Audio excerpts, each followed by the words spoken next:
রাতের আকাশে আজ দেখা মিলবে সুপারমুন। বিশ্বব্যাপী অনেকেই বিভার মুন দেখার জন্য মুখিয়ে আছে। এই পূর্ণিমাটির বিশেষ কারণ এটি চলতি বছরের পরপর 4টি সুপারমুনের একটি। বছরের শেষ এই সুপারমুন স্বাভাবিকের চেয়ে বড় এবং উজ্জ্বল হবে বলে জানিয়েছে নাসা। বাংলাদেশের আকাশে আজ 15 নভেম্বর রাত 3টা 28 মিনিটে সবচেয়ে ভালো দেখা যাবে বিভার মুন। তবে বিষয়টি আকাশ পরিষ্কার থাকা সাপেক্ষে। আগস্টের ব্লু মুন, সেপ্টেম্বরের হারভেস্ট মুন এবং অক্টোবরের হান্টার্স মুনের পর এই সুপারমুন বছরের শেষ মুন। ধীরে ধীরে ঠান্ডা বাড়তে শুরু করলে এটি মূলত দেখা যায় বলে অনেক অঞ্চলে একে শীতের আগমন হিসেবেও গণ্য করা হয়।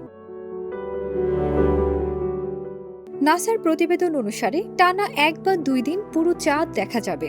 তাই ক্যালেন্ডারে 14 থেকে 16 নভেম্বর পর্যন্ত বিভার মুন দেখা যাবে। এছাড়া আরও জানানো হয়েছে বিভার মুনের সঙ্গে সুন্দর প্লেড স্টার ক্লাস্টার দেখা যাবে। টরাস নক্ষত্র মণ্ডলে অবস্থিত এটি 7 সিস্টার্স নামেও পরিচিত। এছাড়া আকাশে দেখা যাবে বুধ, শুক্র, শনি এবং বৃহস্পতি গ্রহ। সুপারমুন শব্দটি 1979 সালে অ্যাস্ট্রোলজার রিচার্ড নোল জনপ্রিয় করেন। পৃথিবীর কক্ষপথের সবচেয়ে কাছের বিন্দুতে পূর্ণিমার চাঁদ এলে সুপারমুন দেখা যায় বলে জানিয়েছে নাসা। এর ফলে চাঁদকে আকাশে বড় এবং উজ্জ্বল দেখায়। এটি সাধারণ আকাশে দেখা যাওয়া চাঁদের চেয়ে 14% বড় এবং 30% বেশি উজ্জ্বল হয়। আমেরিকার বিভার প্রাণী থেকে বিভার মুন নামটি এসেছে।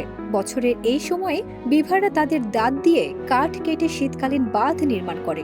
সেই ঐতিহ্য থেকে এই নাম এসেছে বলে মনে করা হয়। ফারজানা নিকিতা, দেশ রূপান্তর।